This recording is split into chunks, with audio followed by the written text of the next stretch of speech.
پیارے آقا صلی اللہ علیہ وآلہ وسلم کی حدیث پاک ذہن میں رکھے کہ ما نقصت صدقۃ من مال، صدقہ دینے سے، خیرات دینے سے مال میں کوئی کمی واقع نہیں ہوتی، کیونکہ ہم 1 روپیہ خرچ کرتے ہیں تو اس کی جگہ دنیا میں ہمیں 10 مل جاتے ہیں، بلکہ اس سے زائد بھی مل جاتے ہیں جب اللہ فضل فرماتا ہے۔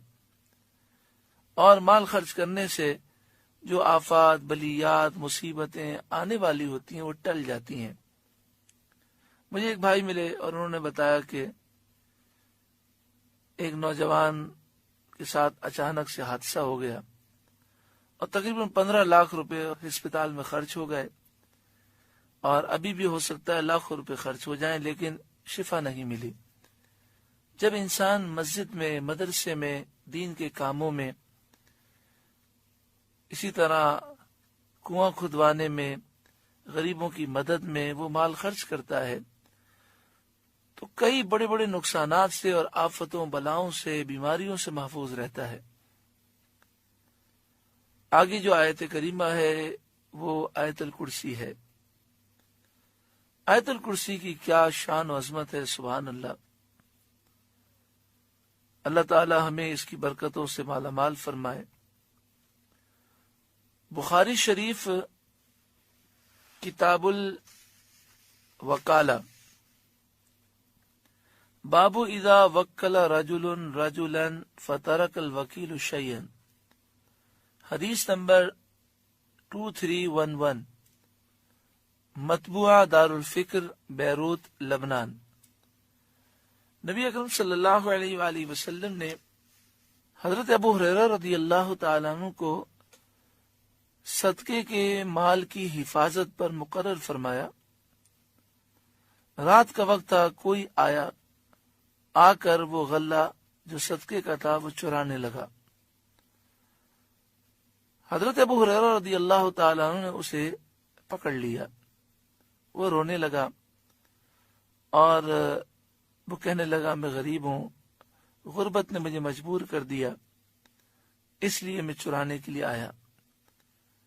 حضرت ابو ہریرہ رضی اللہ تعالیٰ عنہ کو اس پر رحم آ گیا، آپ نے اسے چھوڑ دیا۔ صبح نبی اکرم صلی اللہ علیہ وآلہ وسلم کی بارگاہ میں حاضر ہوئے اور اللہ کی عطا سے محبوب بہت کچھ جانتے ہیں، علم کے بے حساب خزانے اللہ نے اپنے محبوب کو عطا فرمائے۔ آپ صلی اللہ علیہ وآلہ وسلم نے حضرت ابو ہریرہ کو دیکھ کر فرمایا، ابو ہریرہ، رات کا تمہارا قیدی کب ہوا؟ تو حضرت ابو ہریرہ رضی اللہ تعالیٰ نے پورا واقعہ بیان کیا۔ آپ نے فرمایا وہ پھر آئے گا۔ پھر رات کو پھر آیا، پھر غلہ چرانے لگا تو حضرت ابو ہریرہ رضی اللہ تعالیٰ نے اسے گرفتار کر لیا۔ وہ اس سے زیادہ رونے لگا اور اپنی غربت کا شکوہ کرنے لگا۔ حضرت ابو ہریرہ رضی اللہ تعالیٰ عنہ کو رحم آ گیا، آپ نے چھوڑ دیا۔ پھر صبح سرکار دو عالم صلی اللہ علیہ وآلہ وسلم کی خدمت میں حاضر ہوئے تو آپ صلی اللہ علیہ وآلہ وسلم نے فرمایا کہ وہ رات کا قیدی تمہارا کیا ہوا؟ انہوں نے پورا واقعہ عرض کیا۔ آپ نے فرمایا وہ پھر آئے گا۔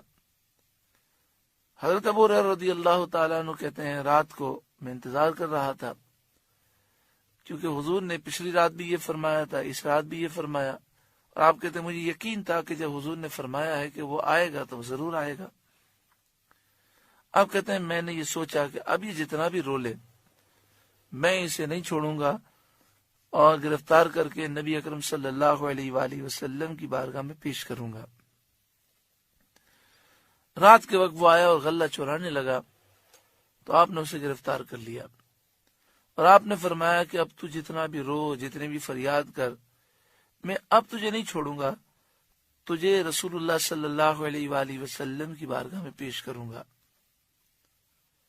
وہ کہنے لگا دعنی، آپ مجھے چھوڑ دیجئے، اعلم کا کلمات، میں آپ کو چند کلمات سکھاتا ہوں، ینفعک اللہ بہا، اللہ تعالی ان کے ذریعے آپ کو نفع دے گا۔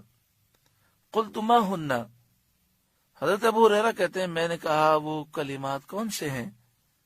قال، وہ بولا اذا اویت الی فراشک، جب آپ بستر پر جائیں سونے کے لیے، فقرا آیت الکرسی، تو آپ آیت الکرسی پڑھیں، فإنک لن یزال علیک من اللہ حافظ، تو اللہ تبارک و تعالی کی طرف سے ایک حفاظت کرنے والا فرشتہ پوری رات تمہارے ساتھ ہوگا، ولا یقربنک شیطان حتی تصبح،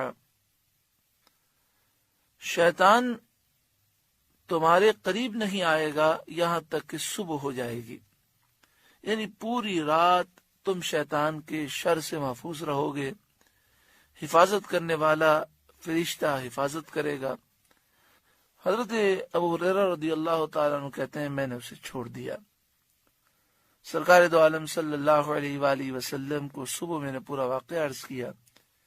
آپ نے فرمایا اما انہ قد صدقک، آپ نے فرمایا بے شک اس نے بات سچی کہی، وہو کذوب، حالانکہ وہ بہت بڑا جھوٹا ہے۔ آپ صلی اللہ علیہ وآلہ وسلم نے فرمایا اے ابو ہریرہ جانتے ہو 3 راتوں سے تم کس سے باتیں کر رہے ہو؟ قال لا، حضرت ابو ہریرہ کہتے ہیں میں نے کہا نہیں معلوم۔ قال ذاک الشیطان، تو آپ صلی اللہ علیہ وسلم نے فرمایا وہ شیطان ہے، یعنی شیطان رات کو غلہ چرانے کے لیے آتا تھا۔ اور بات اس نے درست کہی کہ جو رات کو بستر پر جا کر سونے سے پہلے آیت الکرسی پڑھ لے، پوری رات فرشتہ اس کی حفاظت کرتا ہے اور شیطان اس کے قریب نہیں آ سکتا۔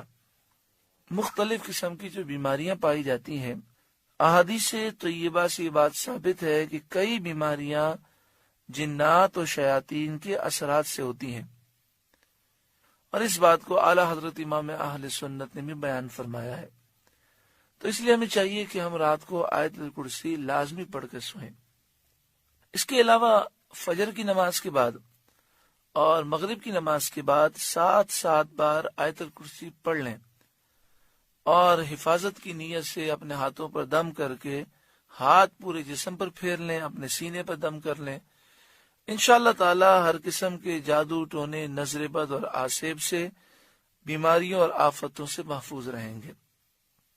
جو شخص نماز کے فوراً بعد آیت الکرسی پڑھے تو مرتے ہی انشاءاللہ جنت میں داخل ہوگا۔ جو نماز کے فوراً بعد آیت الکرسی پڑھے اور آیت الکرسی پڑھتے پڑھتے آخر میں جو آیت کریمہ ہے وَلَا يَؤُودُهُ حِفْظُهُمَا، اس کی 11 مرتبہ تکرار کرے۔ تکرار کا انداز یہ ہو کہ اپنی انگلیوں کا حلقہ بنا کر آنکھوں پہ رکھ لے اور 11 مرتبہ پڑھے وَلَا يَؤُودُهُ حِفْظُهُمَا، اور پھر 11 مرتبہ پڑھنے کے بعد اپنی انگلیاں ہٹائے اور وَهُوَ الْعَلِيُّ الْعَظِيمُ پڑھ کر آیت کرسی مکمل کرے، اپنی انگلیوں پہ دم کر کے انگلیاں آنکھوں پر پھیر لے۔ انشاءاللہ تعالی اگر بینائی کم ہوگی تو بینائی کی کمی دور ہو جائے گی اور انشاءاللہ تعالی آنکھیں محفوظ رہیں گی۔